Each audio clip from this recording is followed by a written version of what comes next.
Good morning. आज मी बनवले होते भरलेले वांगे. त्यासाठी वांगे स्वच्छ धुवून त्याला असे काप आडवे चिरून घ्यायचे आहेत. त्यानंतर बारीक चिरलेला कांदा, मसाल्यासाठी खोबरं, लसूण, आलं आणि कोथिंबीर वाटून घेतली आहे.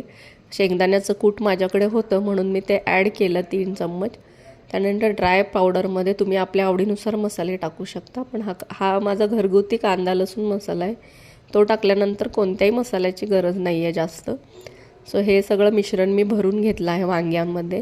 त्यानंतर तेल गरम केलं आहे कुकरमध्ये. त्यामध्ये कढीपत्ता आणि बारीक चिरलेला कांदा थोडासा छान परतून घ्यायचा आहे. त्यानंतर त्यात वांगे सोडायचे आहेत. तेलामध्ये थोडेसे छान फ्राय करायचे आहेत. लगेच तुम्ही शिट्टी लावू नका, म्हणजे कुकरचं झाकण जरासे तेलात फ्राय करा वांगे.